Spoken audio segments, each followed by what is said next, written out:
Is it possible that the universe remembers everything?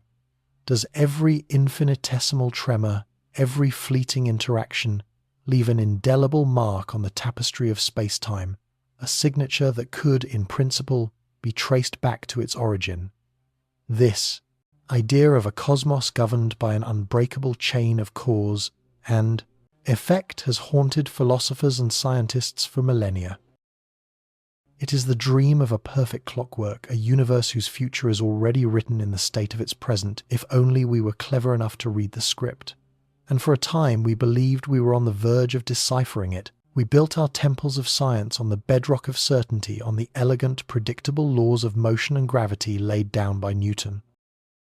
The planets in their orbits, the tides in their rhythms, the apple in its fall, all were notes in a grand deterministic symphony. The French polymath Pierre-Simon Laplace gave this dream a name, a figurehead, an all-knowing intelligence, a demon, he called it. A mind vast enough to know the precise location and momentum of every single particle in the universe at one single instant. For such a being, Laplace proclaimed nothing would be uncertain. The future, just like the past, would be present before its eyes. There would be no secrets, no surprises, only the majestic unfolding of a preordained cosmic destiny. It was the ultimate expression of rational order, a universe tamed by mathematics. But nature, it turns out, is a far more subtle and mischievous storyteller. Hidden within that beautiful clockwork, a ghost was waiting.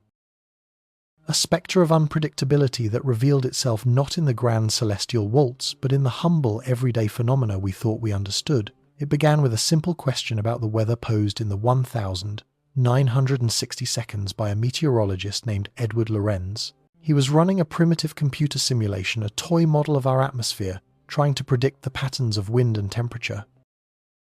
One day, wanting to re-examine a particular sequence, he restarted the simulation not from the beginning but from the middle.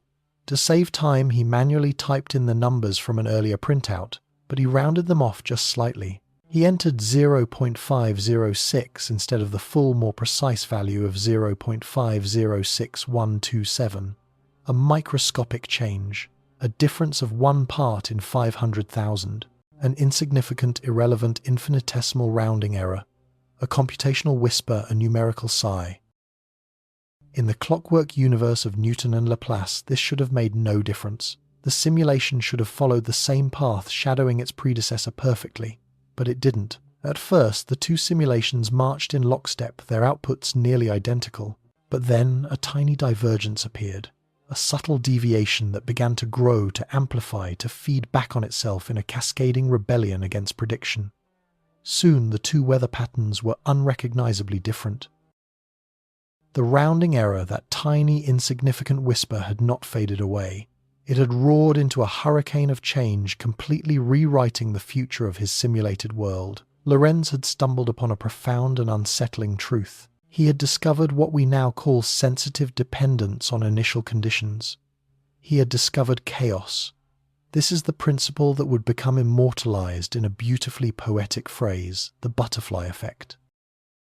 The notion that the gentle flap of a butterfly's wings in Brazil could, through an ever-expanding chain of consequences, set off a tornado in Texas weeks later.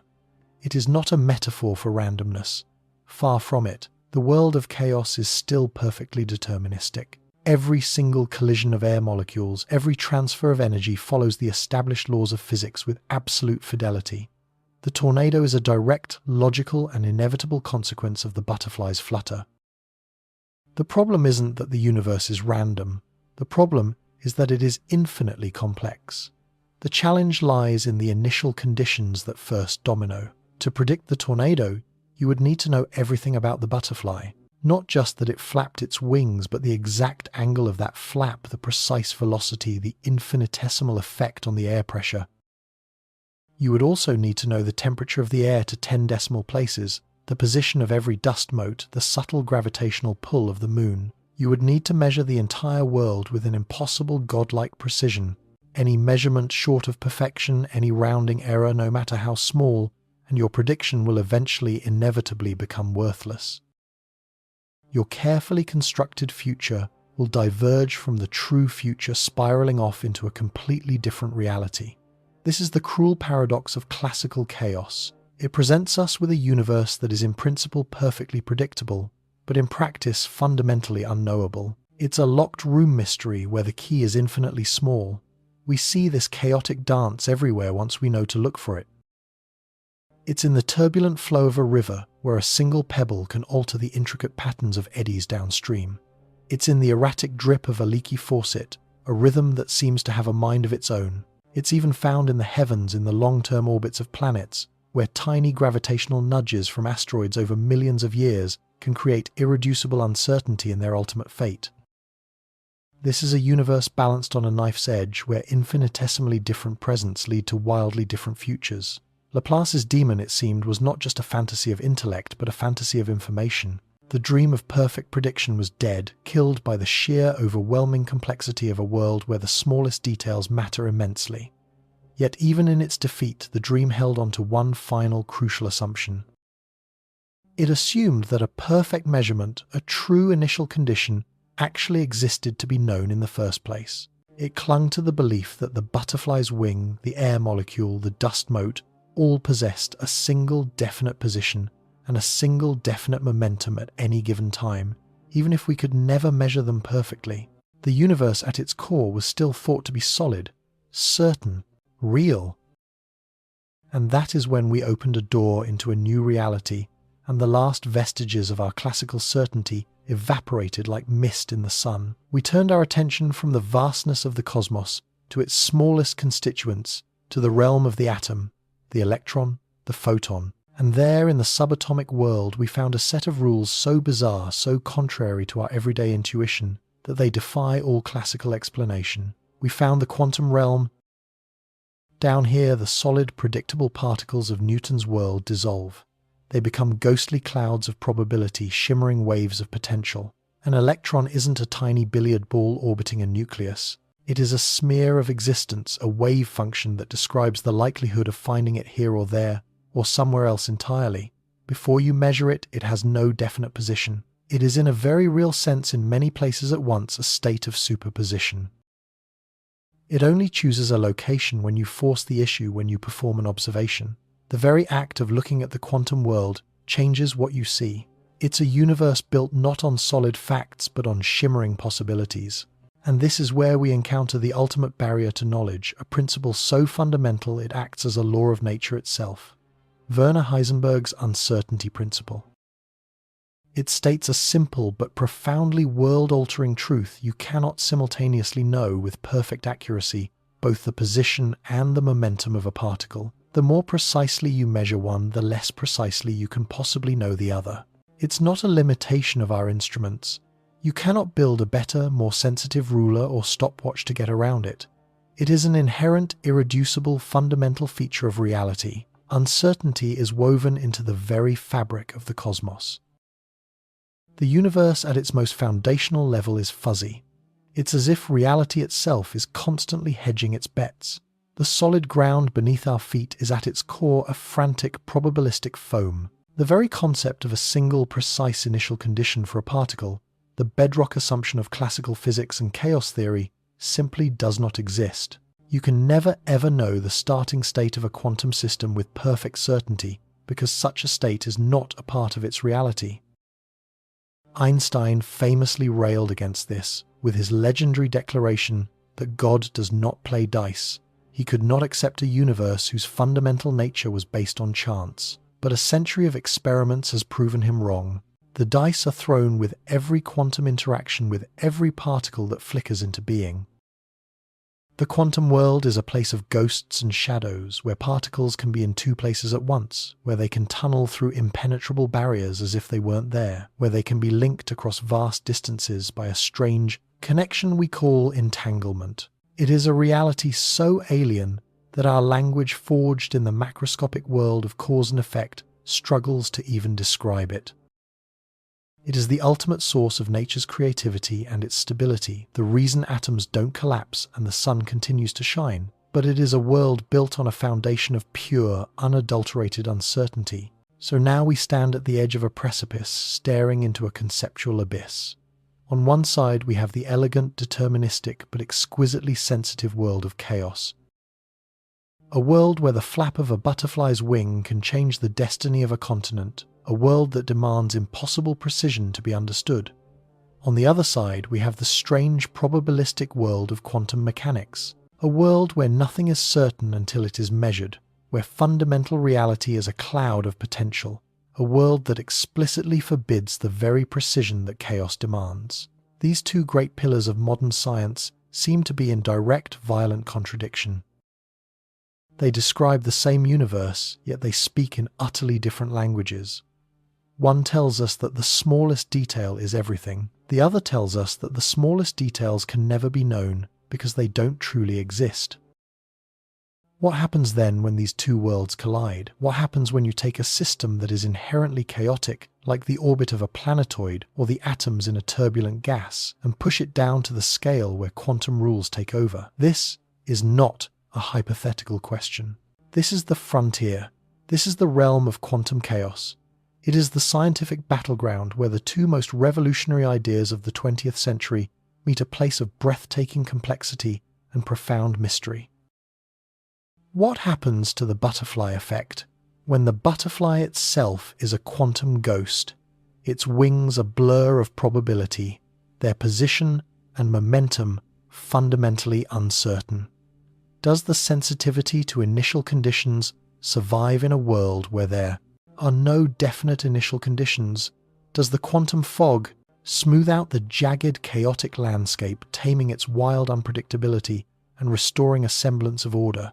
Or does the quantum uncertainty pour fuel on the chaotic fire, creating a new, deeper level of unpredictability, a true fundamental randomness that even Laplace's demon could never hope to penetrate? This is the search for the quantum signature of chaos. We are asking how the universe navigates its most complex behaviors. We are probing the very nature of order and disorder of information and unpredictability of causality itself. The answers are not just academic, they touch upon the deepest questions we can ask. They are essential to understanding the behavior of electrons in complex molecules, the flow of information in quantum computers, the thermodynamics of black holes, and perhaps even the very origin of time's arrow. We are venturing into a domain where our intuition is a poor guide, where the universe reveals a personality that is both meticulously ordered and wildly untamable. We are about to explore a labyrinth where the walls themselves are made of fog, a place where the delicate dance of chaos meets the stark, irreducible uncertainty of the quantum world. The journey will challenge everything you think you know about how the world works, leading us to a new understanding of the intricate and often paradoxical beauty of our universe. What if the universe we inhabit is not merely a grand, intricate clockwork, wound up at the dawn of time and left to tick with perfect, predictable precision? What if buried deep within its gears there lies a ghost, a phantom of pure unpredictability that ensures no mind, no matter how powerful, could ever truly know its future? This isn't a question of philosophy, but a schism that runs through the very heart of modern physics. A deep and unsettling canyon separating two of our most profound descriptions of reality. On one side stands a world of magnificent deterministic order that gives birth to utter bedlam. On the other, a world of shimmering, uncertain phantoms that somehow conspires to build the solid reality you see around you. Our journey begins here, at the edge of this chasm, where we must first understand the towering cliffs on either side before we can dare to build a bridge between them. Our story of this magnificent disorder starts not with a supercomputer, but with a king's challenge at the close of the 19th century. King Oscar, the second of Sweden, a patron of the sciences, offered a prize to anyone who could solve a deceptively simple question. Is the solar system stable? Can we, with the infallible laws of Isaac Newton, predict the waltz of the planets? For all eternity, for 2 centuries, Newton's universe had been our sanctuary of certainty. A cosmos of elegant equations where planets moved on celestial rails, their futures as knowable as their pasts. The French mathematician Pierre-Simon Laplace had famously boasted that an intellect who knew the position and velocity of every particle in the universe could see all of future and past history laid bare. But a stubborn problem remained, a tiny flaw in the cosmic crystal, the infamous three-body problem. While Newton's laws could perfectly describe the gravitational dance between two bodies like the Earth and the Sun, adding a third, just one more partner like the Moon, shattered the clockwork perfection. The mathematics became, for all intents and purposes, unsolvable. It was another Frenchman, the brilliant Henri Poincaré, who took up the King's challenge. He did not solve the problem. Instead, he discovered something far more terrifying and beautiful.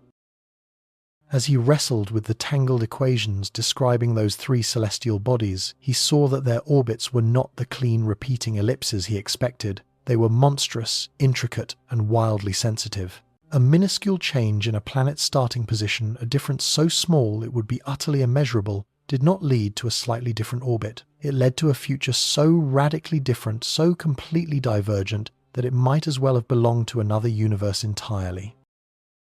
Poincaré had glimpsed the monster of chaos lurking in the pristine garden of Newtonian physics. He saw that the dream of perfect prediction was not just difficult, it was a fundamental impossibility. The universe, it seemed, had a secret life. Poincaré's discovery was so profound, so ahead of its time, that it lay dormant for more than half a century, a mathematical curiosity waiting for a technology powerful enough to explore its depths. That technology arrived in the 1960 seconds in the humble office of a meteorologist named Edward Lorenz. He wasn't trying to chart the heavens, he was trying to predict the weather using a rudimentary computer to simulate the flow of the atmosphere. One fateful day, wanting to re-examine a particular weather sequence, he took a shortcut. Instead of starting the simulation from the beginning, he typed in the numbers from the middle of a previous printout. But to save space, he rounded the numbers off, entering 0.506 instead of the full 0.506127, a change of less than 1 part in 1,000, a difference as trivial as the weight of a single feather on a soaring eagle. In the clockwork universe of Newton, this should have been a meaningless change, a tiny wobble that would quickly fade away. But that is not what happened. At first, the new simulation shadowed the old one perfectly, but then a subtle deviation began to creep in. The two weather patterns, born from nearly identical beginnings, started to drift apart. The divergence grew, amplifying itself, feeding back into the system until, shockingly, the two simulated worlds bore no resemblance to one another. One world might be basking in sunshine, while its twin was being battered by a fierce storm. Lorenz had stumbled completely by accident into the very same abyss that Poincaré had glimpsed decades earlier. He had discovered what we now call sensitive dependence on initial conditions, the foundational principle of chaos theory. He had discovered the butterfly effect. The idea is as poetic as it is potent. The gentle flap of a butterfly's wings in Brazil could, through a cascading chain of infinitesimally small atmospheric events, eventually set off a tornado in Texas. This isn't mysticism. It's the brutal logic of a deterministic system so exquisitely interconnected that the smallest tremor, the tiniest uncertainty in your knowledge of the present, will inevitably grow until it consumes all hope of predicting the future. This is the central paradox of classical chaos. The system is perfectly deterministic. Every effect has a precise cause governed by unwavering mathematical laws. If you could theoretically know the starting conditions with infinite precision, you could map out its future for all time. The problem is a practical one: you can never know. There will always be another decimal place, another layer of detail beyond your grasp. And in a chaotic system, that missing information is not a minor detail, it is everything. This hidden world of chaos has a strange and mesmerizing geometry. When you plot the behavior of these systems, they don't spiral into randomness or settle into a simple, predictable state. Instead, they trace out an infinitely complex yet beautifully constrained pattern. We call this a strange attractor. Imagine a wisp of smoke forever curling and folding in on itself, but never repeating the exact same pattern, always confined within a certain volume. The Lorenz attractor, born from his weather simulation, looks like a cosmic butterfly's mask, two ghostly wings in an endless looping dance. The system is forever drawn towards this shape, yet it never settles, never retraces its steps. It is a portrait of destiny without destination. It is a universe where there are rules, where there is structure, but where there is no simple repetition. This is the order hidden within the chaos, a form of complexity that is neither random nor predictable. And within these strange attractors we find another signature of chaos fractals. These are patterns that exhibit self-similarity at every scale. Think of a coastline on a map. From a satellite's view, it has a rugged, complex shape. Zoom in on a single bay, and you see the same kind of rugged complexity. Zoom in further on a single rock, and its edge reveals a similar intricacy. The Mandelbrot set, the most famous of all fractals, is an object of infinite detail. As you magnify its baroque spiraling edges, you find smaller and smaller copies of the whole structure repeating forever. This is the architecture of chaos. It is a world built from deterministic laws, a universe whose apparent randomness is just a reflection of our own imperfect knowledge, a system where unpredictability arises from sensitivity. But this entire, elegant, terrifying structure is built on one crucial assumption, that there times is times a precise initial state to begin with. That a particle, a planet, or a puff of air has at any given moment a definite position and a definite velocity, even if we can't measure it perfectly. It is an assumption that feels like common sense, and it is an assumption that at the dawn of the 20th century was about to be obliterated. To find the source of that obliteration, we must leave the familiar world of weather patterns and planetary orbits behind. We must shrink ourselves down, descending past the scale of mountains, past the scale of grains of sand, beyond the cell, beyond the atom itself, into the subatomic realm. Here, in the basement of reality, the familiar rules of cause and effect dissolve into a shimmering haze of probability. This is the quantum world, and it operates under a set of laws so bizarre, so contrary to our everyday intuition, that even the physicists who discovered them could scarcely believe their own equations. It is a world where things can be in many places at once, where the simple act of looking changes what you see, and where uncertainty is not a limitation of our tools, but a fundamental, non-negotiable law of nature. The pioneers of this new frontier, Max Planck, Niels Bohr, Erwin Schrödinger, Werner Heisenberg, were reluctant revolutionaries. They were trying to solve nagging puzzles about light and matter, but their solutions forced them to abandon the solid ground of classical physics and step into a reality made of smoke and mirrors. The first shock came with the discovery of wave-particle duality. For centuries, the world was neatly divided. There were particles like tiny billiard balls with definite locations, and there were waves like ripples on a pond, spread out and diffuse. But light and then matter itself refused to be so neatly categorized. In some experiments, an electron behaves exactly like a tiny solid particle. In others, it behaves precisely like a spread-out wave of energy. It is not one or the other. It is somehow incomprehensibly both at the same time. The most profound demonstration of this schizophrenic nature is the legendary double-slit experiment. It is perhaps the single most important experiment in the history of science, for it reveals the raw, unvarnished strangeness of the quantum world. Imagine a barrier with two thin parallel slits in it. If you fire tiny particles like pellets from a gun at this barrier, you would expect to find two distinct bands on the detector screen behind it, corresponding to the pellets that went through one slit or the other. Simple. But when you perform this experiment with electrons, something magical happens. Even if you fire them one at a time so they cannot possibly interact with each other, the pattern that builds up on the screen is not two simple bands. It is an interference pattern, a series of alternating bright and dark stripes, the kind you would only get if waves were passing through both slits at once and interfering with each other on the other side. Think about what this means. A single electron traveling alone seems to pass through both slits simultaneously. As a wave of possibility, it explores every available path, interferes with itself, and only then decides where to land as a particle on the screen. The universe at this level is not a collection of things, but a tapestry of possibilities. This leads to the second quantum pillar, superposition. Before a measurement is made, a quantum system doesn't exist in a single, well-defined state. It exists in a ghostly blend of all possible states at once. It is this principle that gave birth to the famous thought experiment of Schrödinger's cat, locked in a box with a quantum trigger that might or might not release a poison. Until you open the box and look, the cat is not alive or dead. According to the strange laws of quantum mechanics, it is in a superposition of both states, simultaneously alive times and times dead. The act of observation of measurement forces the universe to make a choice.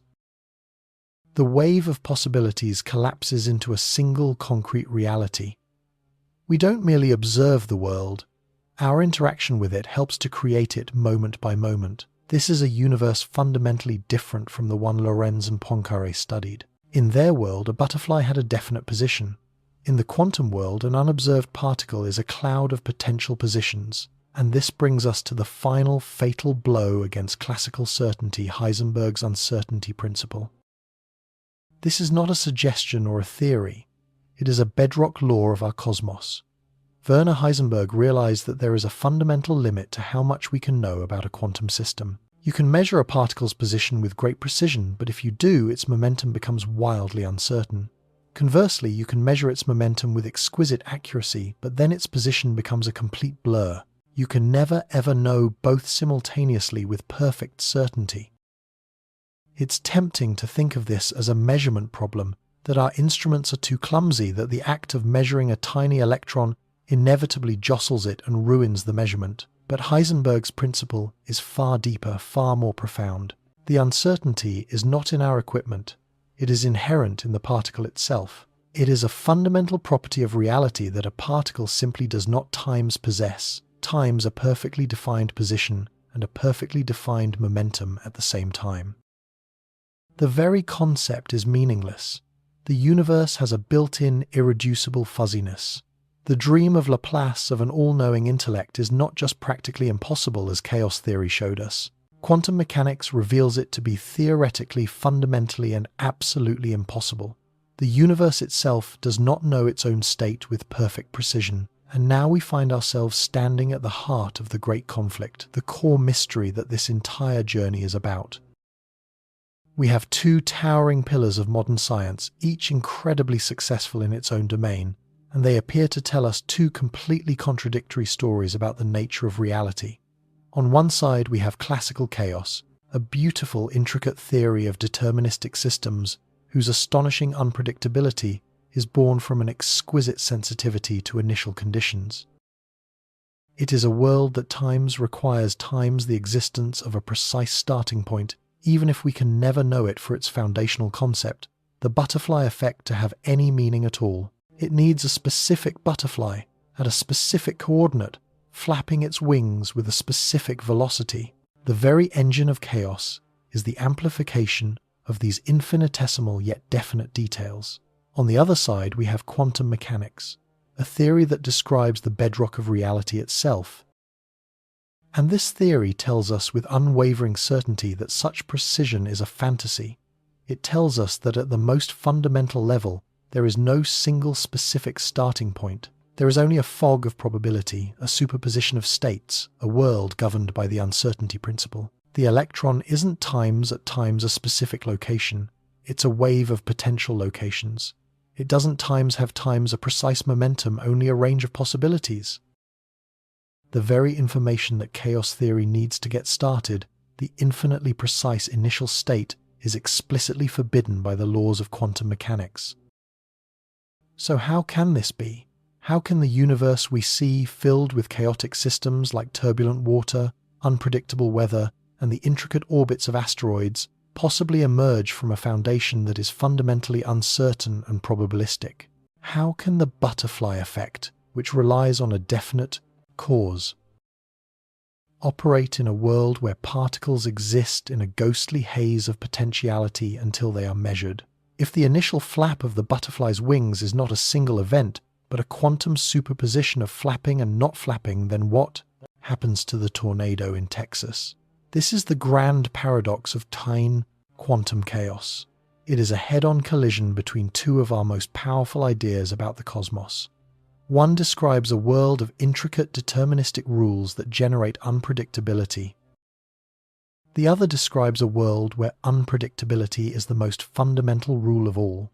To reconcile them, to find out how the crisp, chaotic patterns of our world can grow from the fuzzy, uncertain seeds of the quantum realm, we must venture into a wilderness where the maps of physics are still being drawn, a place where the ghost in the machine meets the ghost of probability itself. Our quest to build a bridge across this chasm has just begun. So we are left with these two magnificent parallel descriptions of reality. In one, the universe is a grand, intricate clockwork where every cause and effect is linked in a chain of exquisite sensitivity. This is the world of chaos, where the faintest whisper can become a hurricane, where the flutter of a butterfly's wing truly can alter the destiny of the cosmos. It is a world built on the bedrock of certainty, even if that certainty is forever beyond our grasp.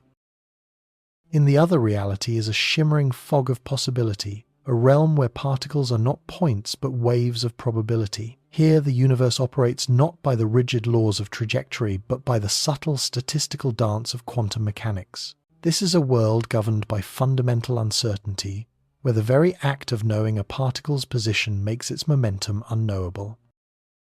For decades, these two pillars of modern science stood apart, majestic and self-contained, each a testament to the power of human intellect. One governed the vast, tangible world of planets, weather patterns, and biology, while the other held dominion over the unseen, ghostly realm of the atom. But a profound and unsettling question began to echo in the halls of theoretical physics, a question that refused to be ignored. What happens at the border? What happens when a system is both small enough to be governed by the strange rules of the quantum world and complex enough to be classically chaotic? What happens when the butterfly is an electron? When physicists first attempted to build a bridge between these two continents of thought, they found not a common shore, but a chasm of seemingly irreconcilable paradoxes. The very foundations of the enterprise seemed to crumble before they were even laid.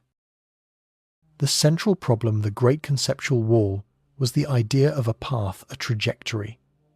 Classical chaos in its very soul depends on this concept. Imagine a single billiard ball on a frictionless table of a fiendishly complex shape, perhaps with curved bumpers and cylindrical obstacles. You strike the ball. It follows a precise deterministic path, ricocheting in a beautiful, intricate pattern. If you could know its initial position and velocity with infinite precision, you could, in principle, predict its entire future journey forever. The chaos arises because you times can't asterisk.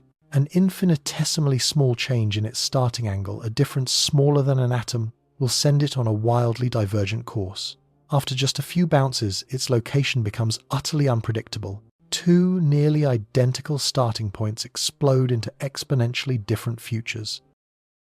This is the heart of chaos, sensitive dependence on initial conditions played out along definite, knowable, albeit unpredictable trajectories.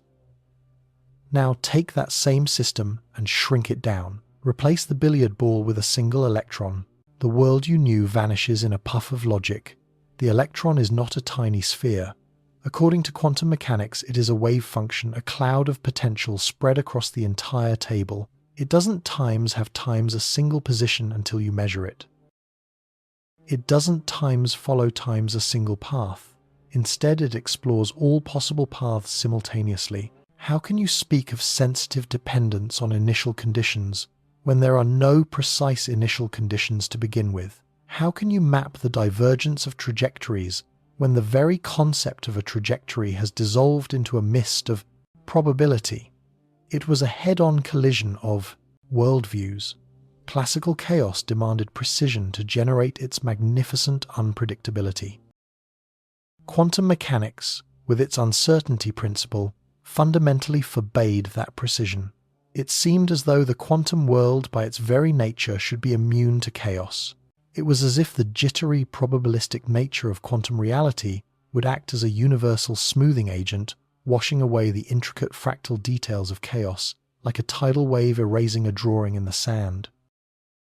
But the paradox deepened, becoming even more confounding when physicists looked at the engine of quantum mechanics itself, the Schrödinger equation. This is the master equation that describes how a quantum system like our electron's wave function evolves over time. It is the quantum equivalent of Newton's laws of motion, and it held a secret that seemed to drive the final nail into the coffin of quantum chaos.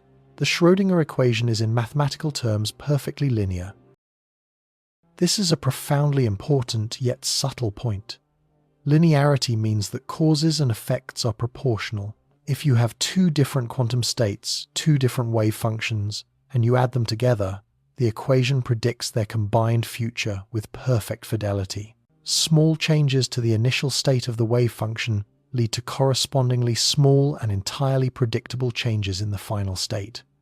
There is no room for exponential divergence here. There is no mechanism for a tiny nudge to be amplified into a colossal shift. A quantum butterfly governed by this equation cannot create a hurricane. Its wing flap would only ever produce a proportionally tiny and perfectly calculable puff of air. So here was the grand, confounding puzzle that faced the pioneers in this field. The defining feature of chaos, exponential sensitivity to initial conditions, seemed to be explicitly forbidden by the fundamental law of quantum evolution.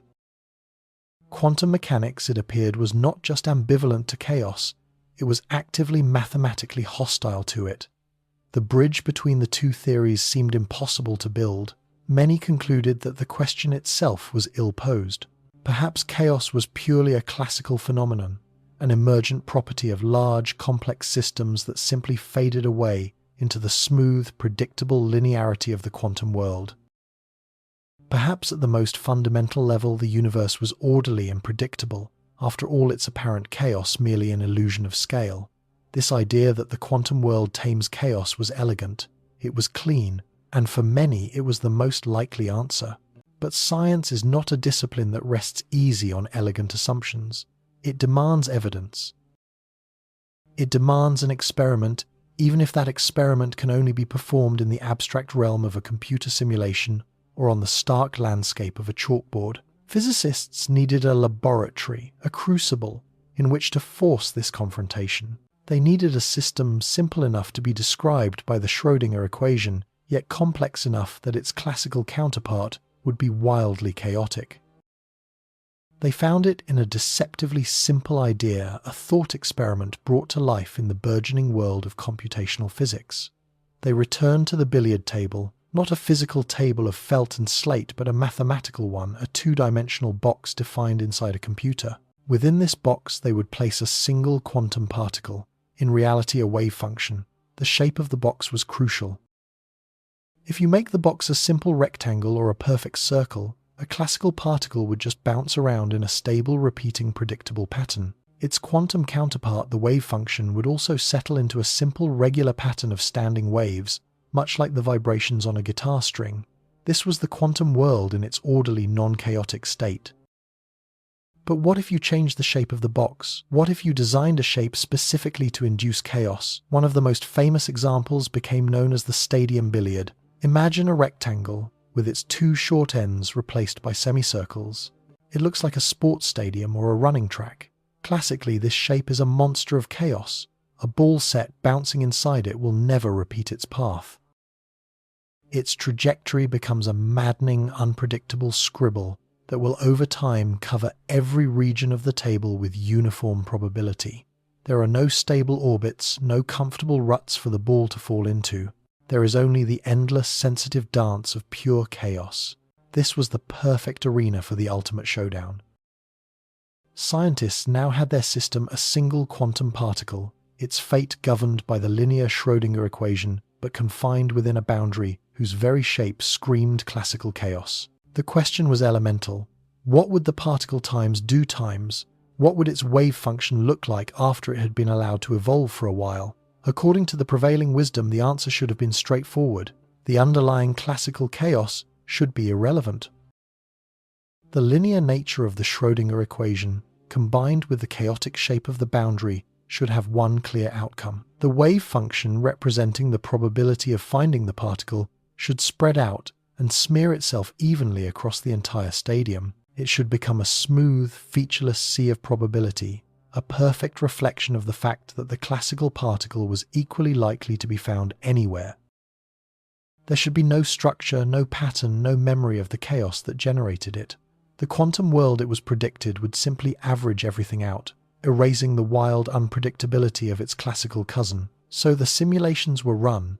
Supercomputers of the era were tasked with the monumental job of evolving the Schrödinger equation for this seemingly simple system. They crunched the numbers, mapping the ebb and flow of the quantum probability wave inside the chaotic stadium. And as the first images resolved on the screen, something utterly unexpected, something impossible began to emerge from the data. The wave function was not smooth, it was not featureless. Yes, much of it was spread out as predicted, a low-level haze of quantum uncertainty. But superimposed on that haze burning with an unnaturally high intensity were distinct, intricate patterns. There were bright lines and delicate arcs of concentrated probability etching their way across the stadium. It was as if someone had taken a glowing pen and drawn directly onto the quantum canvas. The particles showed a strange, inexplicable preference for certain regions of space over others. At first, these patterns seemed random, beautiful, but meaningless artifacts of the simulation. But as the researchers looked closer, a shocking realization dawned. They took the quantum probability map and overlaid it with the paths from the classical time simulation.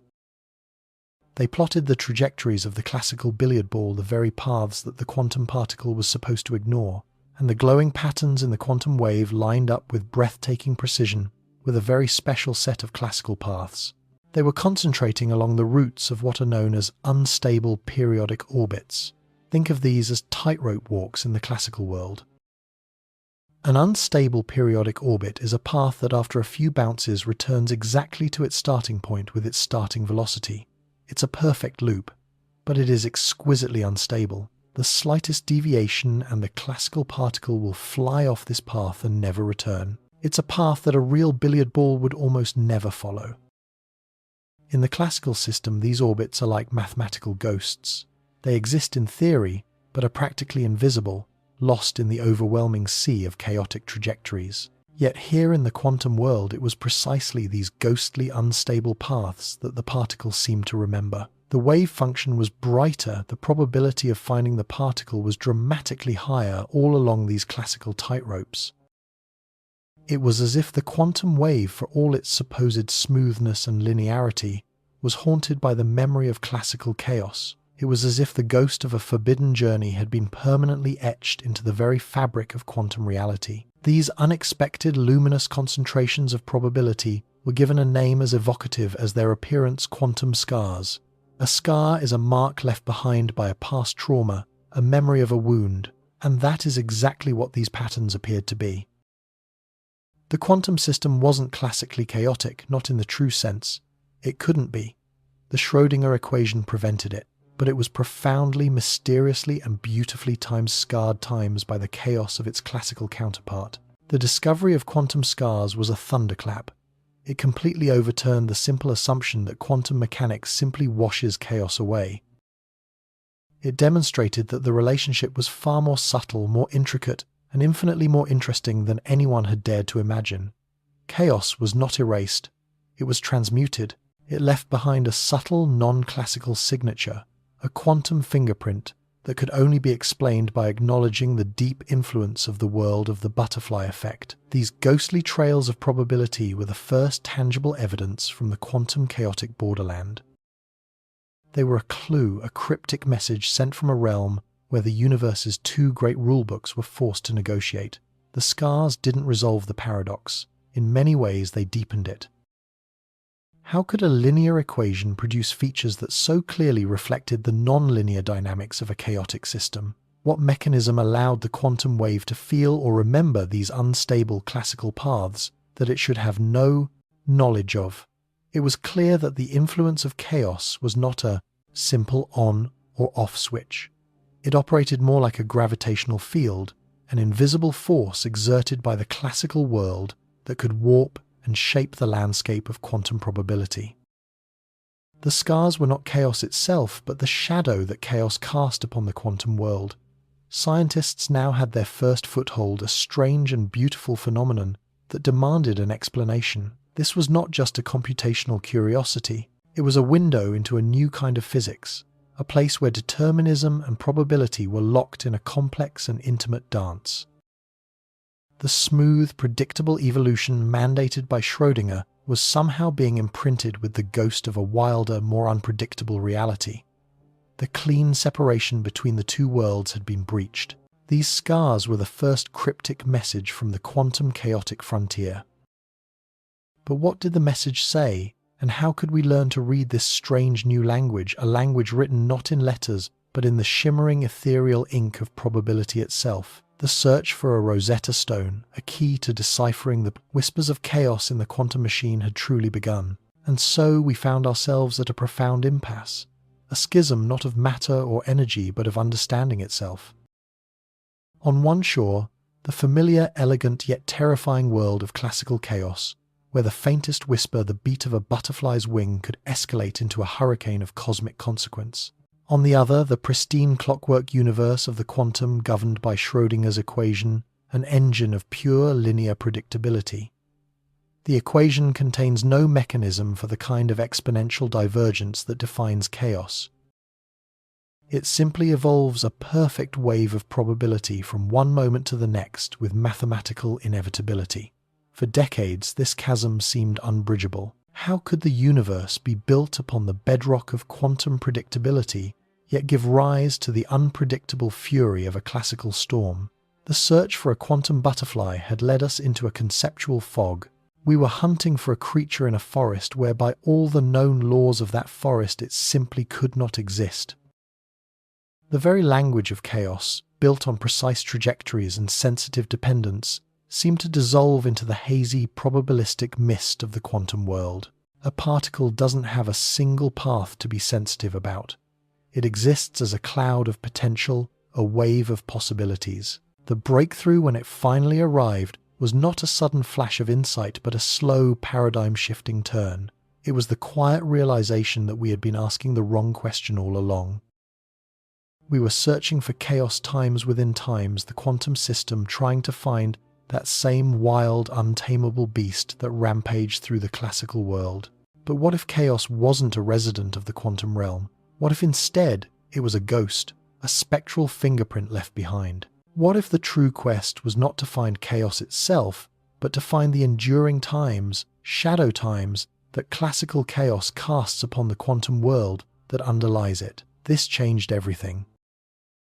The focus pivoted away from the impossible task of tracking a single phantom quantum trajectory and turned instead toward the system as a whole. If we couldn't follow one citizen of the quantum city, perhaps we could understand the city's overall architecture, its social structure, its collective rhythm. Science turned from the individual to the statistical, from the particle to the pattern. The new question became one of the most fruitful in modern physics. What does a quantum system times look like? Times when its classical counterpart, its larger scale blueprint, is chaotic. How does the quantum world times where times the memory of chaos? To hunt for this ghost, we needed to know where to look. The answer lay not in positions or velocities, but in the most fundamental property of any quantum system, its energy.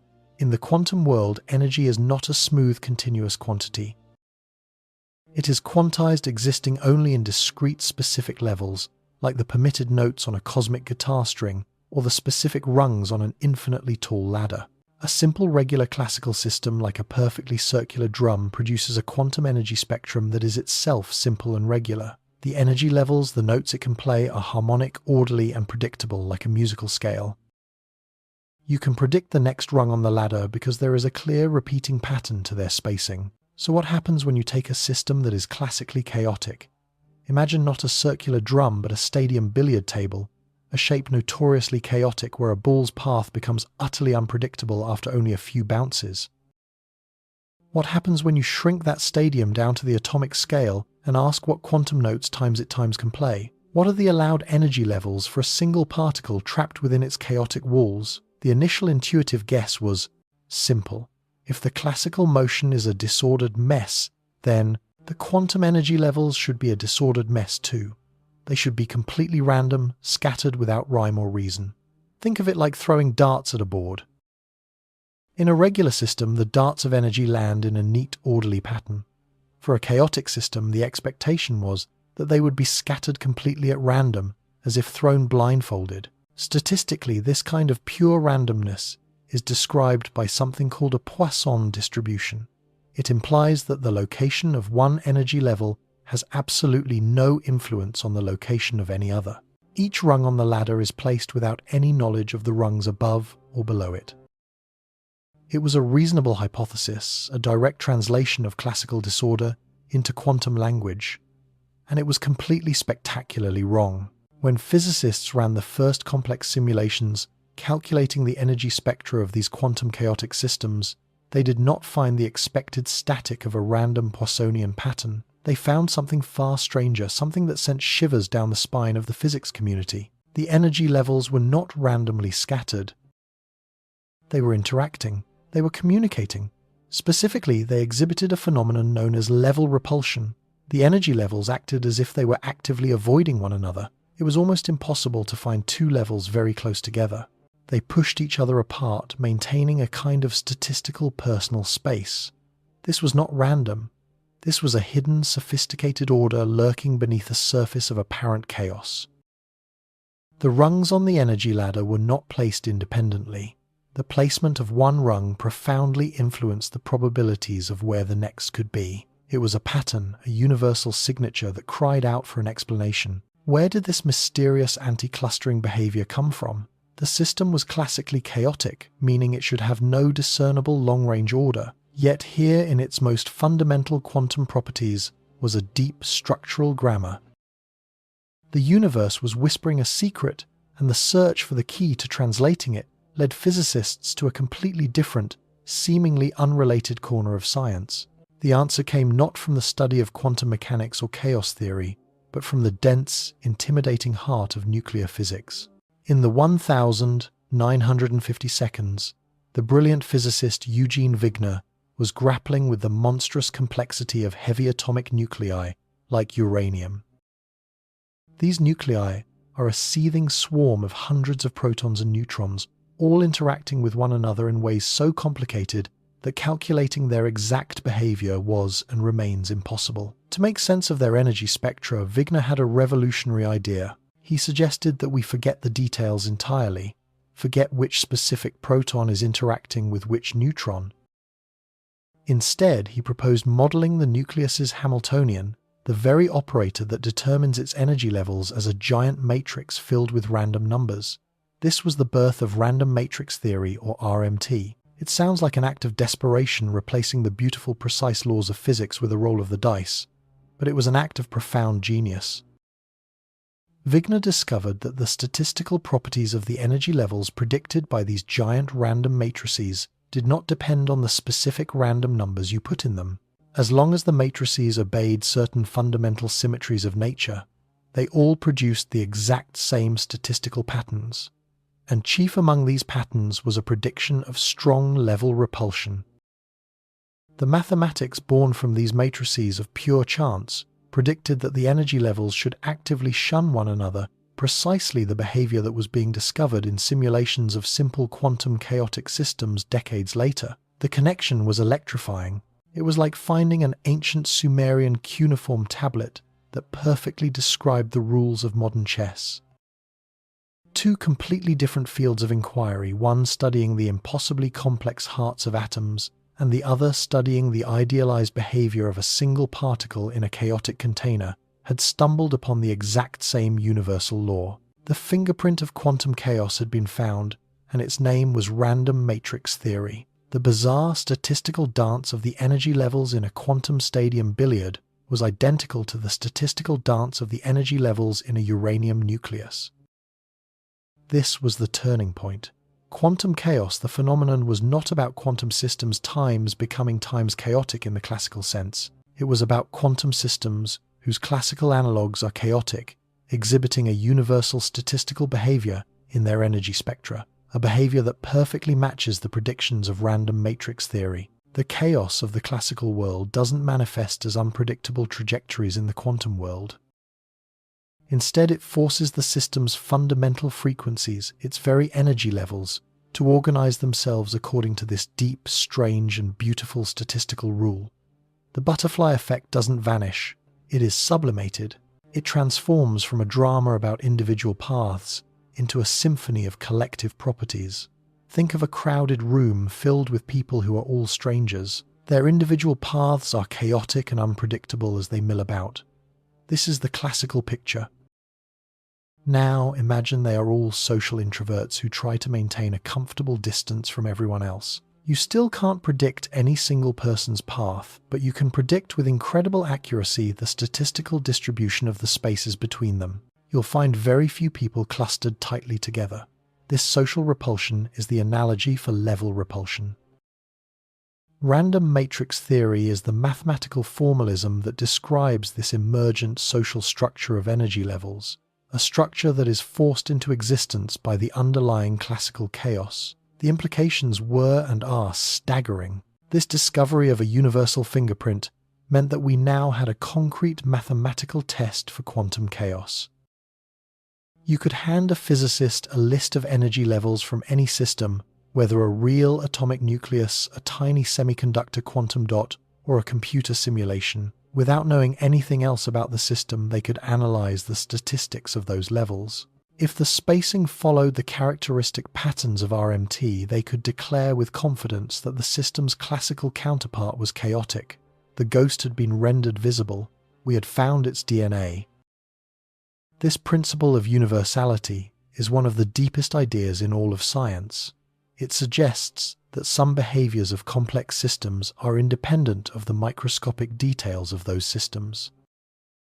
The same statistical laws that govern the energies of a nucleus also govern the vibrations of a quartz crystal with a chaotic shape, and in one of the most astonishing mathematical conjectures, they even appear to govern the distribution of the zeros of the Riemann zeta function, an object from the purest realms of number theory.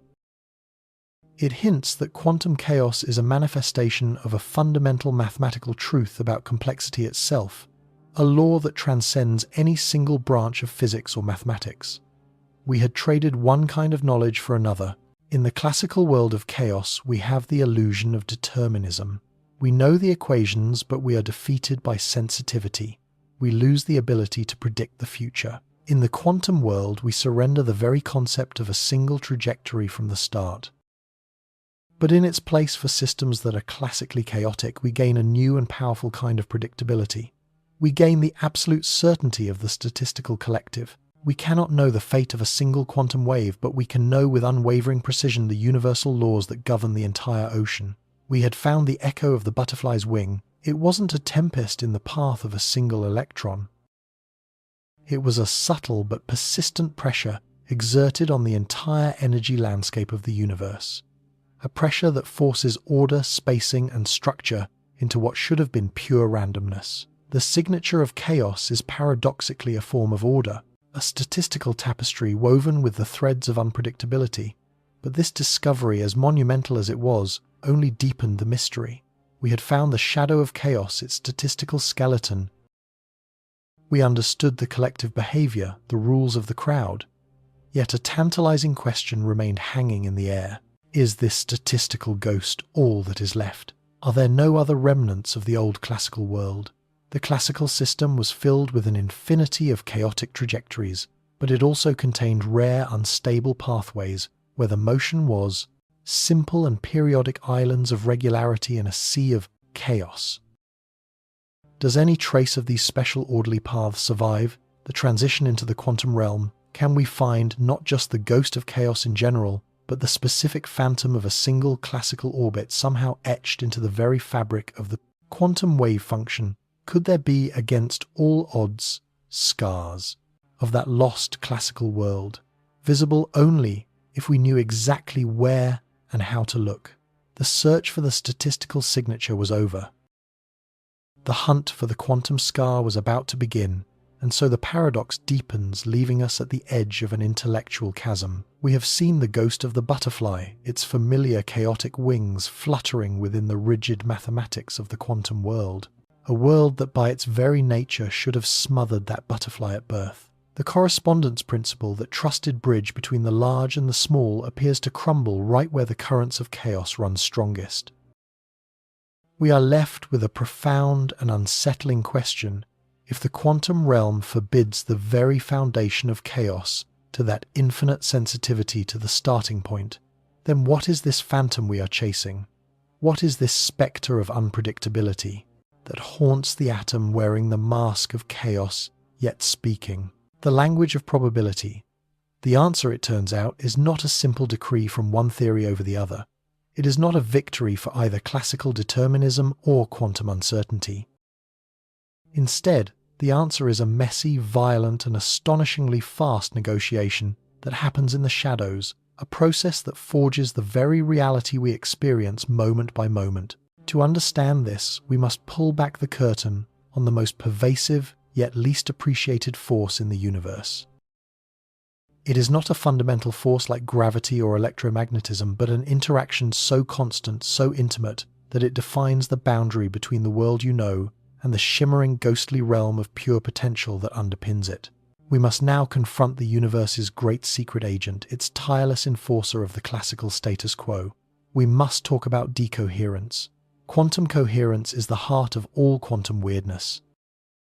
It is the delicate, almost magical state where a particle is not just a particle but a wave of pure possibility. It is the electron that is not here times or times there but exists in a superposition, a ghostly blend of all its potential locations and states simultaneously. Think of it as a perfect silent chord played on a celestial instrument, a note of pure information containing multiple melodies at once. In this pristine, isolated state, the quantum rules are absolute. The wave function evolves with perfect mathematical predictability, according to the Schrödinger equation. It is a universe of pure, unadulterated potential. But this state of grace, this perfect coherence, is impossibly fragile. It is a soap bubble of exquisite complexity, and the universe is filled with pins. Every stray photon from a distant star, every jostling atom in the air, every subtle vibration of heat is a pinprick. Every interaction, no matter how slight, between our quantum system and the outside world, the environment is an act of espionage. The environment, in its own clumsy, unintentional way, is constantly measuring the system. It is constantly asking, "Where are you? What are you doing?" And with each question, a tiny piece of information about the quantum system's state leaks out and becomes entangled with the particles of the environment. That single perfect chord of possibility begins to fray. This process is decoherence. It is the insidious, relentless unraveling of the quantum tapestry. The information that was once held neatly within the isolated system, all those simultaneous possibilities, is not destroyed. Instead, it is scattered, smeared across trillions upon trillions of environmental particles. The perfect coherent chord dissolves into an incomprehensible cacophony of cosmic static. The system's wave function, its cloud of potential futures, collapses. It is forced to choose a single, definite classical state. The electron is no longer everywhere at once. It is times here, asterisk. The atom is no longer in a superposition of spin up and spin down.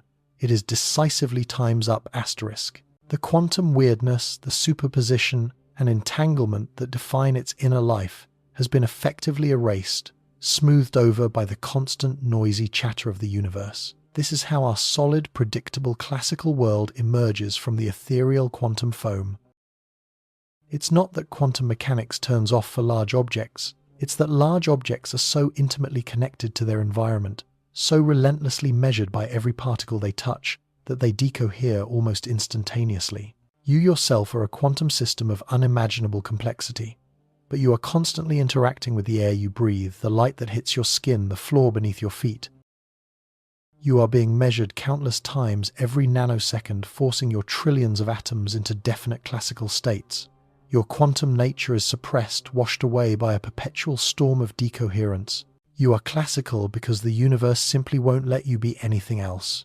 Now imagine what happens when we unleash this relentless process upon a system that is not simple, not orderly, but inherently chaotic. A system where every component is already exquisitely sensitive to the smallest disturbance. What happens when the storm of decoherence meets the whirlpool of quantum chaos? The result is nothing short of breathtaking. It is a demolition on a timescale so fast it challenges our very notion of existence. In a simple, orderly quantum system, like a single atom in a magnetic field, the path of its evolution is relatively straightforward. Its possible future states its wave function might spread out, but they do so in a predictable, regular way. An interaction with the environment might cause it to decohere, but the process is manageable. We can even shield these systems in laboratories, creating pristine quantum states that last for seconds, minutes, even hours.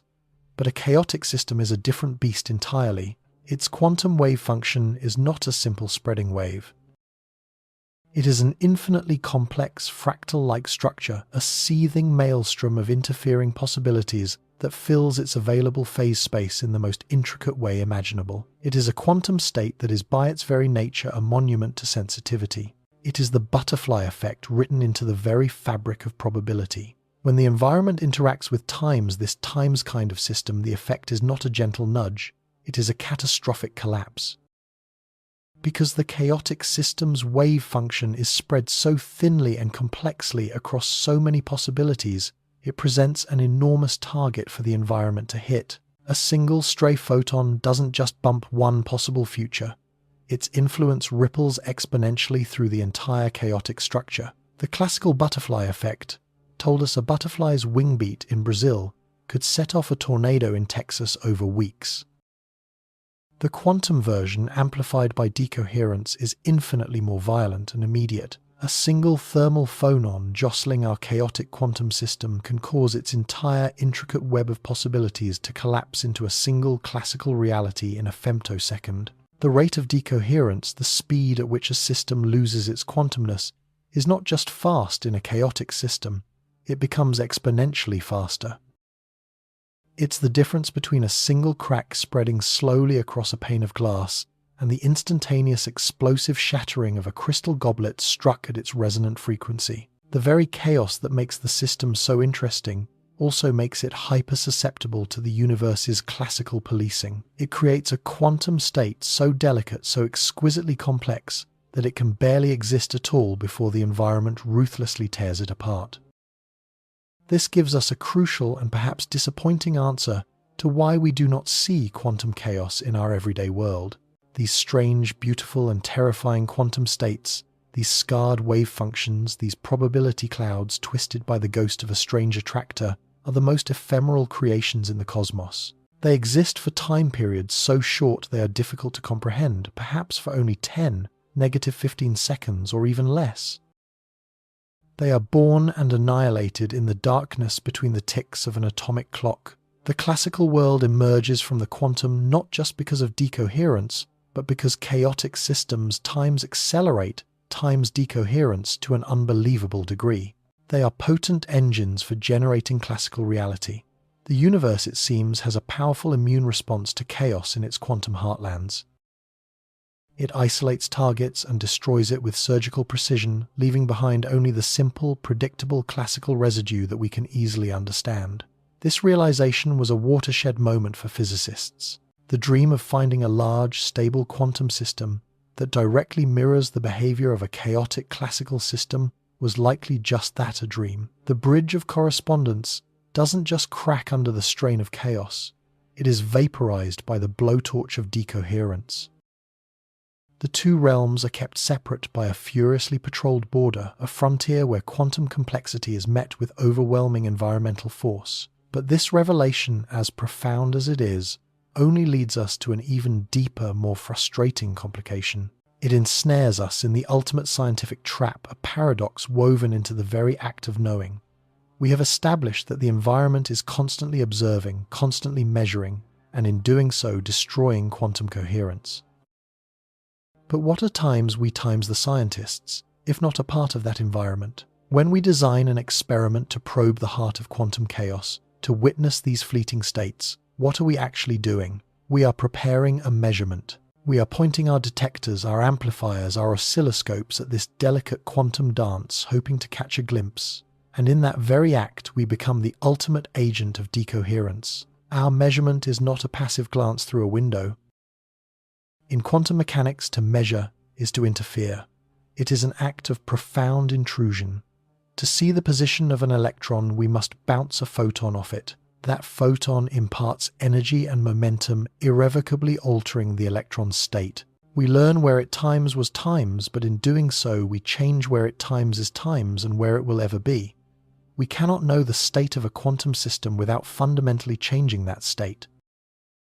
This is the observer effect, the stubborn cornerstone of quantum mechanics, and in the realm of quantum chaos, its consequences are devastating. We are trying to map the intricate, evolving shoreline of a ghostly island that vanishes the moment our instrument's light touches it. We want to trace the path of the quantum butterfly, but our very attempt to see it is the equivalent of swatting it from the air with a net made of lead. The chaotic wave function we so desperately want to study is a tapestry of immense complexity, a superposition of a vast number of states, all evolving and interfering together. A measurement does not simply record this state. A measurement forces this entire rich tapestry to collapse into a single mundane thread. We pull one possible reality out of the shimmering cloud of potential, and the rest of it vanishes forever as if it had never been. The very information we seek, the full dynamic chaotic evolution of the quantum state, is obliterated by the clumsy, violent act of our observation. How can you study the sensitivity to initial conditions if your first measurement defines the initial condition and destroys the quantum evolution you wanted to track? How can you witness the intricate scarring of a wave function if a moment you try to image it, you force it into a single, unscarred point? We are caught in a perfect epistemological nightmare. The object of our study is destroyed by our attempt to study it. We are like cartographers trying to map a dream, only to find that the act of drawing the map wakes the dreamer. This places the scientists exploring this frontier in an almost impossible position. They are chasing a phenomenon that may only exist when no one is looking. The true behavior of a quantum chaotic system, in its pure, undisturbed state, may be fundamentally unknowable. We can prepare a system, let it evolve in isolation for a fraction of a nanosecond, and then measure it. We get a single data point, a snapshot of one possible outcome after the collapse. We can then repeat this process millions of times, building up a statistical picture, a faint outline of the probabilities at play. From these ruins, from these countless single-thread remnants of collapsed tapestries, we try to infer the glorious complex pattern of the original unobserved state. It is an act of cosmic archaeology, attempting to reconstruct a living, breathing creature from a handful of fossilized bone fragments. We are forever separated from the thing itself by the unbridgeable gulf of measurement. We can see the consequences of quantum chaos, the statistical distribution of its final states, but we may never be able to watch the process itself unfold. We are detectives, arriving at a crime scene where the primary evidence spontaneously combusts the moment it is examined. The implications are dizzying, touching upon the very nature of reality and our ability to comprehend it. Is it possible that the universe contains phenomena that are by their very design shielded from direct observation? Does this delicate interplay between chaos and the quantum world represent a fundamental limit to our knowledge? The line between the observer and the observed already blurred in. Standard quantum mechanics seems to dissolve completely here into a fog of uncertainty and chaotic amplification. We have moved beyond a simple clash of theories and into a profound philosophical quandary. We have discovered a new layer of reality, a seething, turbulent substrate where the universe's deepest rules are in violent conflict. Yet this battlefield is shrouded, protected by the twin guardians of decoherence and the observer effect. The universe seems to be telling us that some of its most profound secrets are not meant for our eyes. But humanity has never been content with being told what is and is not possible. The impossibility of the task does not deter us, it inspires us. If direct observation is a dead end, if looking at the problem head-on destroys it, then we must become more clever. We must become masters of espionage ourselves, devising experiments that can infer, deduce, and glimpse the truth indirectly through its subtle footprints on the world around it. The locked room may be impenetrable, but perhaps, we can listen at the door. And so we found ourselves at an impasse, staring into an abyss of infinite complexity. The elegant clockwork determinism we had inherited from Newton, the beautiful fractals of classical chaos, all shattered against the bedrock of the quantum world.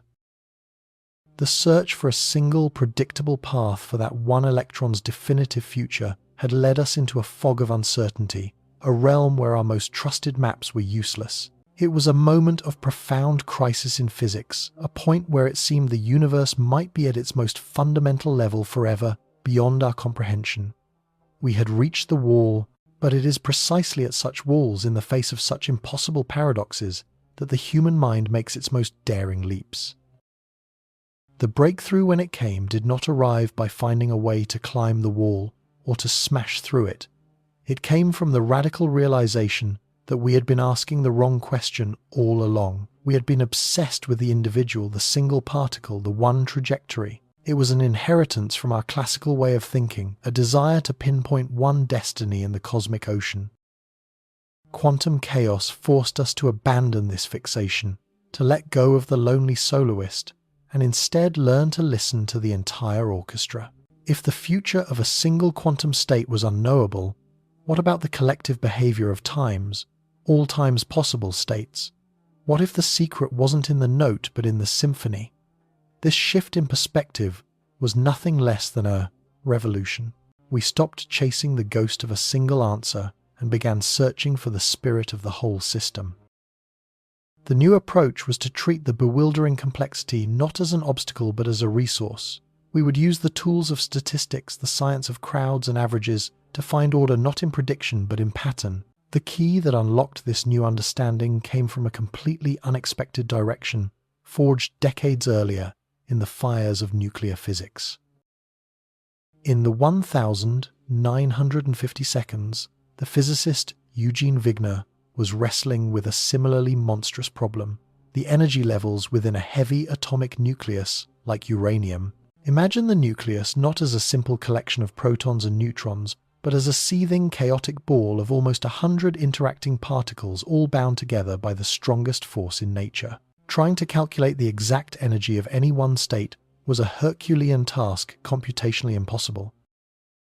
The interactions were so numerous, so complex, that the system was a perfect microcosm of quantum chaos.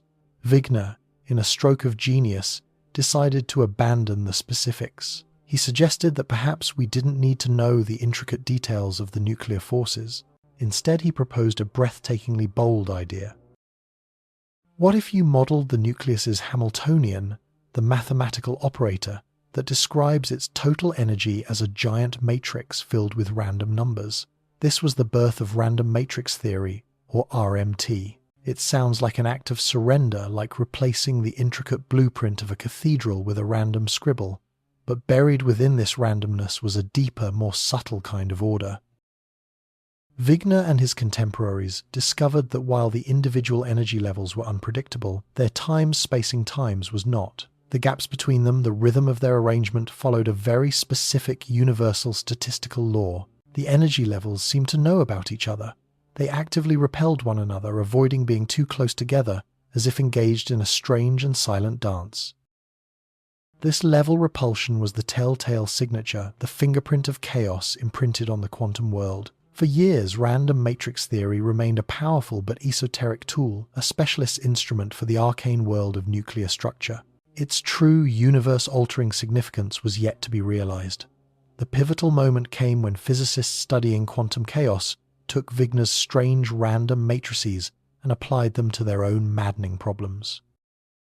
They modeled a quantum system pushed into its chaotic regime, a hydrogen atom in a powerful magnetic field, or a quantum billiard with an irregular shape, and calculated its energy levels. Then they did the same for a non-chaotic regular system. The results were staggering, a watershed moment in our understanding of reality. The energy levels of the regular predictable system were clustered together randomly, like raindrops on a pavement, following a simple statistical pattern known as a Poisson distribution. But the chaotic systems, every single one of them, told a different story. Their energy levels displayed the exact same statistical pattern Wigner had found in the uranium nucleus. They exhibited the same characteristic repulsion, the same universal symphony of chance. It didn't matter if the system was a single atom buffeted by magnetic fields or a complex nucleus bound by the strong force. The underlying physics could be completely different, yet the statistical ghost in the machine was identical. This was the profound insight we had been searching for. Quantum chaos does not manifest as sensitive dependence on initial conditions in the classical sense. Instead, it manifests in the very structure of quantum reality itself, in the statistical architecture of its possible energy states. We had found the universal signature of chaos at the quantum scale. This discovery was like finding a Rosetta Stone for complexity. Suddenly, we had a framework to understand a vast array of bewildering quantum phenomena. Consider the intricate dance of a large, complex molecule during a chemical reaction. For decades, chemists had struggled to predict its behavior, its contortions and vibrations involving hundreds of atoms and thousands of electrons.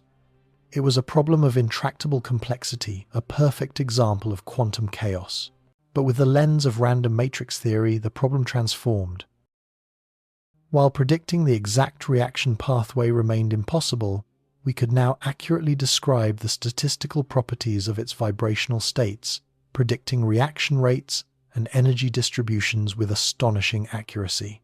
The theory provided a powerful language to describe the collective emergent behavior that arose from the underlying chaotic dynamics. The power of this statistical approach proved to be astonishingly universal, extending far beyond the realm of atoms and molecules.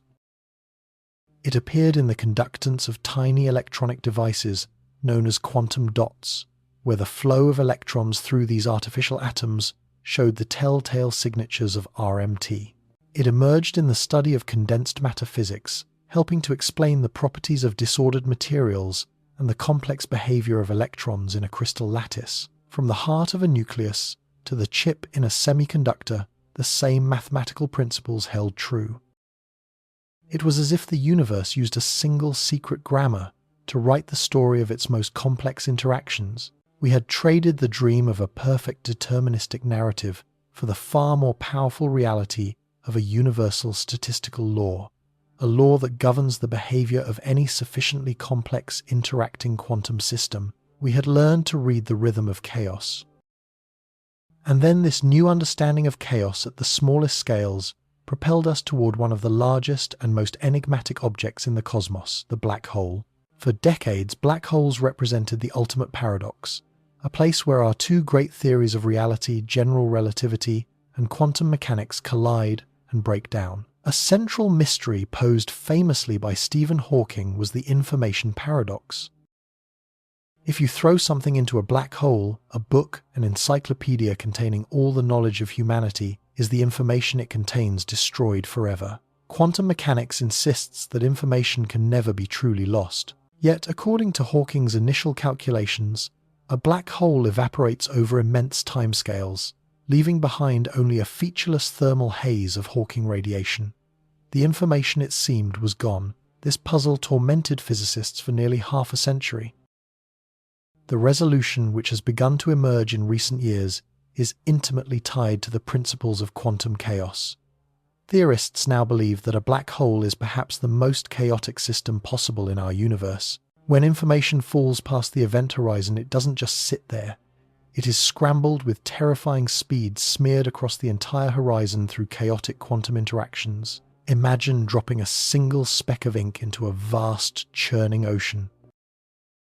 The ink isn't destroyed, but it is rapidly and irrecoverably mixed, its information encoded in the subtle correlations between trillions upon trillions of water molecules. The black hole is the ultimate information scrambler. It takes a simple, ordered state, and in the shortest time allowed by the laws of physics hides it within the most complex and chaotic configuration imaginable. The scrambling process is so violent, so profoundly chaotic, that the quantum state of the black hole's event horizon evolves in a way that mirrors the predictions of random matrix theory.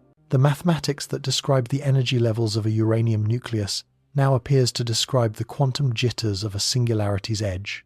This revelation provides a potential path to solving the information paradox. The information isn't lost.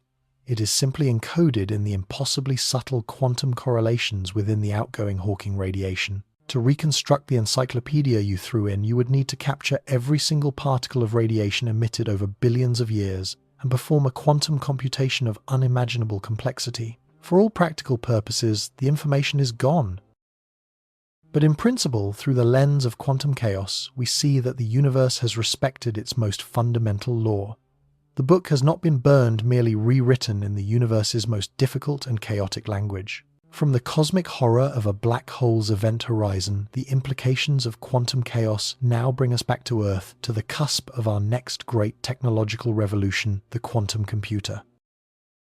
A quantum computer represents humanity's most ambitious attempt to harness the strange logic of the quantum world. Instead of classical bits that are either 0 or 1, it uses qubits that can exist in a delicate superposition of both states at once.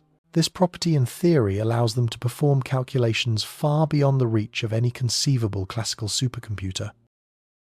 The promise is immense: the design of new medicines, the creation of revolutionary materials, the cracking of unbreakable codes. But there is a formidable enemy standing in the way of this future, an enemy whose nature we have spent this entire journey exploring. That enemy is chaos. The power of a quantum computer relies on maintaining the pristine, fragile coherence of its qubits. They must be perfectly choreographed, their quantum states evolving in a precise, non-chaotic ballet. This requires almost perfect isolation from the outside world, but the universe is a noisy place. A stray magnetic field, a tiny vibration, a single photon of heat from the environment can disturb the system. This interaction, this noise, acts as a chaotic perturbation. It introduces uncontrolled random elements into the delicate quantum state. The carefully prepared information stored in the qubits begins to scramble to decohere, spreading uncontrollably through the system in a process terrifyingly similar to how information is scrambled on the surface of a black hole. In a fraction of a second, the exquisitely ordered quantum computation can decay into meaningless quantum static. The monumental challenge for engineers, then, is a battle against the encroachment of quantum chaos.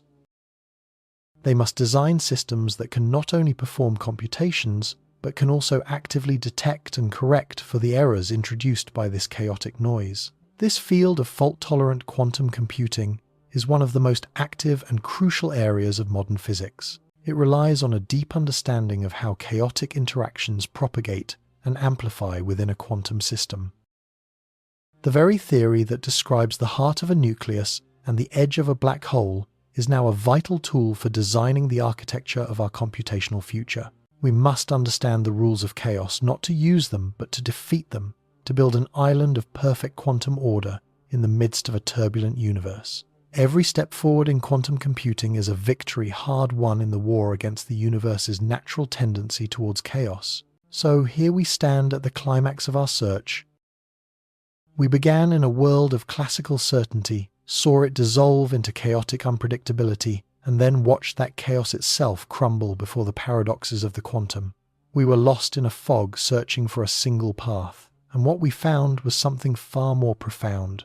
We discovered that beneath the seeming randomness of the quantum world lies a hidden universal order, not an order of single predictable events, but the statistical order of the collective. Random matrix theory gave us a new kind of vision, allowing us to see the universal signature of chaos imprinted in the energy levels of nuclei, the vibrations of molecules, the scrambling of information at the ultimate cosmic boundary, and the existential threat to our most advanced technologies. We have, in a sense, tamed the beast, not by caging it, but by learning its language. We traded the futile quest for absolute prediction for the sublime power of statistical understanding. This new framework doesn't give us the one answer we thought we wanted, but it gives us the right answers to 1,000 questions we never knew how to ask. It provides a bridge between the quantum and the classical away, to finally understand how the chaotic world we experience every day emerges from the strange, probabilistic rules of the microscopic realm. We have found the ghost in the machine, the universal rhythm of complexity. Yet this triumph opens an even deeper, more tantalizing question. Now that we can recognize the fingerprint of chaos and understand its rules, is it possible to control it?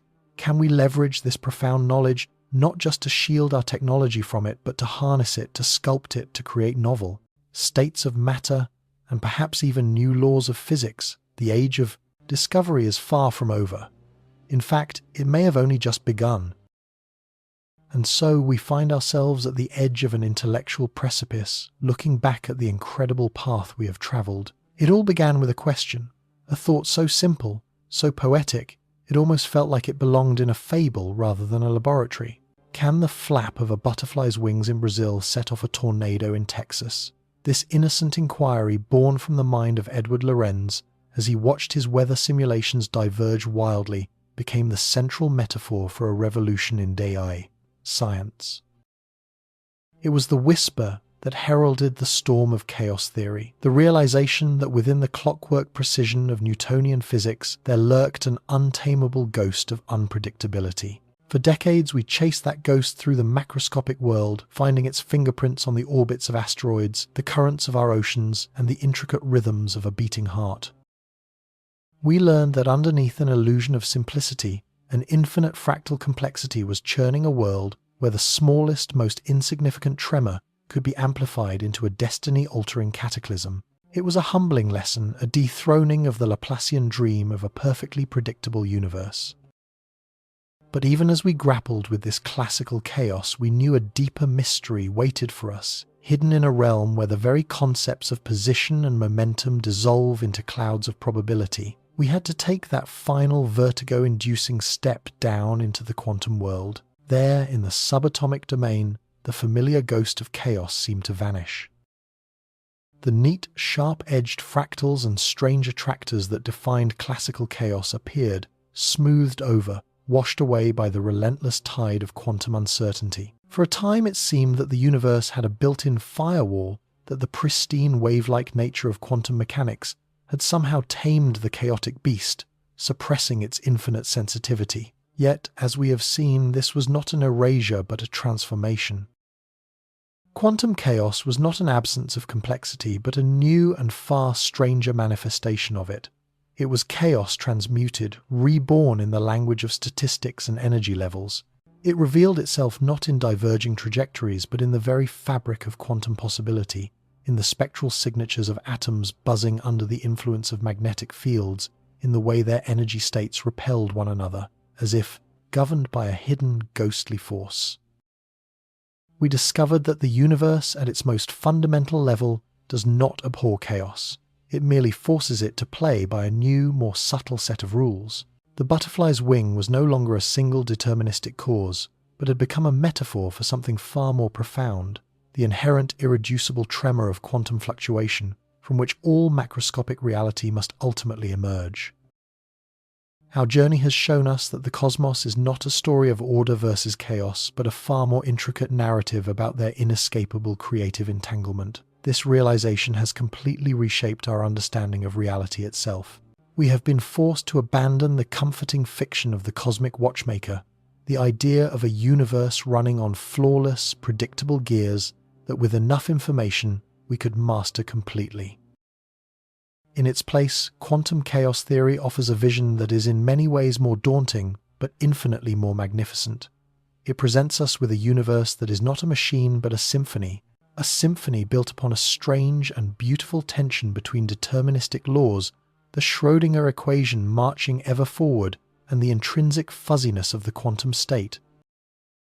The notes are all there, encoded in the mathematics, but their precise expression, their final crescendo, remains shrouded in a veil of probability. The order it unveils is not the rigid order of a crystal lattice, but the fluid statistical order of a turbulent river. You cannot predict the path of a single water molecule, yet you can describe the overall flow, the eddies, the currents with stunning accuracy. This is the new paradigm, an embrace of uncertainty not as a limit to our knowledge, but as a fundamental principle of cosmic architecture. The universe, it seems, thrives in the penumbra between absolute law and utter randomness. It leverages this quantum chaotic middle ground to build complexity, to allow for novelty, to create the astonishingly rich and varied tapestry of existence that we see all around us, from the formation of a star to the firing of a neuron in the very brain you are using to contemplate this idea. And this is not merely a philosophical rumination, it is the key that will unlock the future. We are standing at the dawn of a new technological age, the age of quantum computing, and its greatest adversary is the very phenomenon we have been exploring. A quantum computer's power lies in the delicate, ethereal superposition of its qubits, tiny systems held in a fragile ballet of multiple states at once. They are the ultimate embodiment of quantum sensitivity. A single stray photon, a minute thermal vibration, a whisper of electromagnetic noise from the outside world, this is the quantum butterfly's wing. This environmental disturbance, this decoherence, is a chaotic process that can instantly ripple through the computation, collapsing the fragile quantum state and destroying the vast calculational power it holds. For decades, the sheer untamable sensitivity of these systems seemed like an insurmountable barrier. But now, armed with the tools of quantum chaos theory, we are learning to fight back. We can now model the statistical nature of this chaotic noise, predict its spectral fingerprints, and design error correction codes that are in essence a form of quantum martial arts using the patterns of chaos against itself.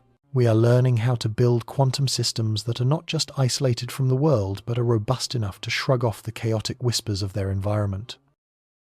Taming quantum chaos is the central engineering challenge of the 21st century. The scientists who master it will not just build faster computers, they will become architects of a new kind of reality, one where we can simulate molecules to cure disease, design novel materials from the ground up, and perhaps even probe the quantum nature of space-time itself. Beyond the realm of computation, the echoes of this chaotic symphony reverberate through the world of tangible matter. Consider the strange and wonderful world of condensed matter physics, the study of how trillions upon trillions of quantum particles cooperate to form the solids and liquids that make up our world. For a long time, we treated these systems using simplified models, assuming particles moved in orderly, predictable ways. But we now know that in many of the most interesting and technologically promising materials, the reality is a seething, chaotic quantum soup. Think of a high-temperature superconductor, a material that conducts electricity with zero resistance. The secret to its magic lies in the collective dance of its electrons, a choreography so complex that it defies simple description. The electrons don't just march in a line.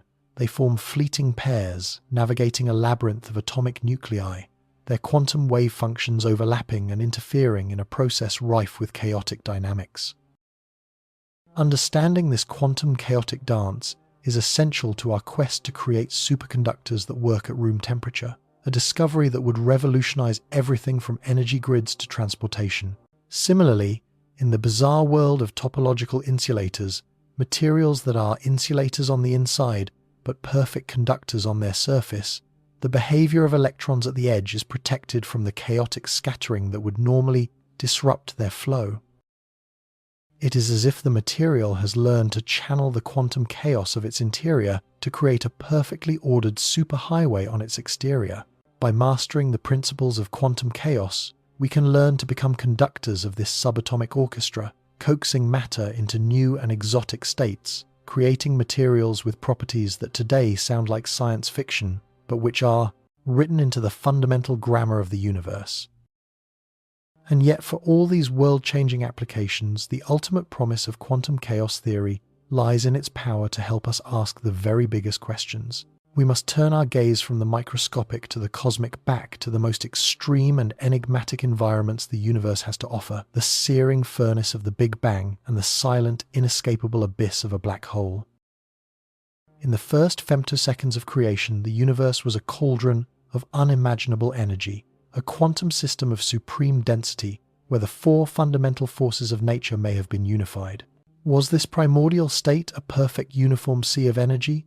Or was it a maelstrom of quantum chaos? Some cosmologists now theorize that chaotic fluctuations in the earliest moments of the universe, amplified by a period of hyperinflation, were the very seeds from which all structure later grew. The tiny random energy variations predicted by quantum chaos could have become the gravitational anchors around which the first stars and galaxies began to coalesce. If this is true, then the magnificent web-like superstructure of the cosmos, the vast filaments of galaxies stretching across billions of light-years, is a fractal remnant, a frozen echo of a chaotic quantum tremor that occurred in the universe's first breath. The arrangement of galaxies in the sky would be the ultimate tornado, and the butterfly's wing would be a single quantum fluctuation at the dawn of time itself. This deep connection extends to the universe's most mysterious creations, black holes. These are the points where our two great theories of reality, general relativity and quantum mechanics, collide. According to Stephen Hawking, black holes are not truly black. They slowly evaporate over eons by emitting a faint thermal glow of particles now known as Hawking radiation. But this raises a terrifying paradox. If a black hole evaporates completely, what happens to the information about everything that fell into it? The laws of quantum mechanics are adamant that information can never be truly destroyed. Its disappearance would unravel the entire edifice of physics. Here, quantum chaos may provide a startling answer. Recent theories propose that the event horizon of a black hole is the most chaotic system possible in the universe. Information that falls in isn't destroyed but is scrambled and encoded on this chaotic surface with maximum speed and efficiency. The seemingly random thermal nature of Hawking radiation might actually be a chaotic stream, a highly compressed and encrypted signal carrying all the information of the matter that was consumed. To decode it would be practically impossible, but in principle the information is never lost. It is merely painted onto a chaotic canvas of space-time and slowly released back into the cosmos. If so, black holes are not cosmic erasers, but the ultimate quantum hard drives, using the language of chaos as their fundamental operating system. The theory that began with a weather forecast could end by solving the deepest riddle of space-time and information. So, where does this leave us? We are left with a universe that is profoundly more subtle and interesting than we ever imagined. It is not the sterile deterministic machine of Newton, nor is it the purely random casino of Einstein's fears. It is a creative, dynamic, and evolving cosmos, a system that perpetually explores the infinite space of possibility that lies in the fertile ground between order and chaos. The predictable orbits of the planets and the unpredictable turbulence of a waterfall are not opposites. They are two faces of the same underlying reality, governed by the same interplay of deterministic law and profound sensitivity. The unwavering certainty of an atom's energy levels and the statistical fuzziness of an electron's position are woven from the same quantum thread. Quantum chaos theory gives us a new lens through which to see this unified reality. It teaches us that the world is not a collection of things but a network of relationships, a cascade of influences where the small and the large are forever linked. It shows us that uncertainty is not a flaw, it is the engine of creation. Without that sensitive dependence, without that inherent unpredictability, the universe might have been a static, boring, crystal-like structure, incapable of evolving the complexity needed for galaxies, stars, planets, and ultimately, life. We, in our very essence, are children of this beautiful ambiguity. Every thought that flickers across your mind, every beat of your heart is the macroscopic outcome of a fantastically complex and chaotic dance of quantum and classical processes. We are walking, talking examples of emergent complexity, living proof that the universe can bootstrap intricate order out of underlying chaos. The intellectual journey itself, from a simple question to a profound cosmic theory, mirrors the very process we have studied, a small seed of curiosity, nurtured and amplified through generations of thought, branching out into unexpected and fun, beautiful new avenues of understanding. The search is, of course, far from over. New mysteries await us in the quantum foam of space-time and the dark energy that accelerates our universe. But we now have a powerful new language, a way of thinking that embraces complexity and finds meaning not in perfect prediction, but in the deep statistical patterns that guide the flow of existence. The flap of a butterfly's wing did not just start a metaphorical tornado. It started a revolution in thought that has rippled through every field of science and has ultimately led us back to ourselves, to a deeper and more humble appreciation for our place within this magnificent, chaotic, and profoundly ordered cosmos. The story of the universe is the story of chaos and order writing each other into being. And the most wonderful part of all is that we, for a brief and precious moment, are here to read it.